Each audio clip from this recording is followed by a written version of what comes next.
একটা অভিজ্ঞতা হলো এখানে এসে, বলুন। তো আমি কেউটাতে এলাম এই দাদার এখানে হোমস্টেতে। হুম। তো খুবই ভালো লাগছে। আমি অ্যাকচুয়ালি এসেছি বর্ণনগর থেকে। বেশ। তো আমরা গাড়ি নিয়ে এসেছি, গাড়ি রাখার জায়গা আছে, কোনো অসুবিধা নেই। একদম আপনার হোমস্টের সামনেই গাড়ি রাখার জায়গা রয়েছে, আপনারা গাড়ি নিয়ে কলকাতা থেকে আসতেই পারেন। আর খুব বেশি দূরেও নয় কলকাতা থেকে। তো আমি নিজেই ড্রাইভ করে এসেছি, আর এখানে ব্যবস্থাপনা খুবই ভালো। কালকে সকালবেলা চিকেন টিকেন খেলাম, মানে উনি খুব যত্ন সহকারে খুব ভালোভাবে একদম রিলেটিভের মতো আমাদের সাথে ট্রিট করেছেন। আমরা তো খাওয়া দাওয়া করলাম, তারপর গাড়ি করে আমরা এখানে খুব ভালো একটা মন্দির আছে, দ্বিতীয় তারাপীঠ নাম। তো এই মন্দিরটা আমরা তো অনেকেই নাম জানেন না, তো মন্দিরটা একবার পারলে দেখে আসবেন।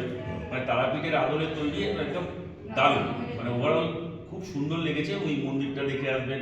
আর সামনেই জয়রামবাটি, কামারপুকুর, আর একটু দূরে গেলেই এখান থেকে ধরুন জয়রামবাটি কামারপুকুর 12 থেকে 14 কিলোমিটার। আর যদি আপনারা এতে যেতে চান, মানে ধরুন বিষ্ণুপুরটাও ঘুরে আসতে পারেন। বিষ্ণুপুরটা আরেকটু বেশি আপনাকে ড্রাইভ করে যেতে হবে, বা পাঁচটা লোকাল বাসটা সবই আছে। সামনে দিয়ে বর্ধমান রোড, এখানে যে আমাদের আরামবাগ বর্ধমান রোডটা একদম সামনে দিয়ে যাচ্ছে।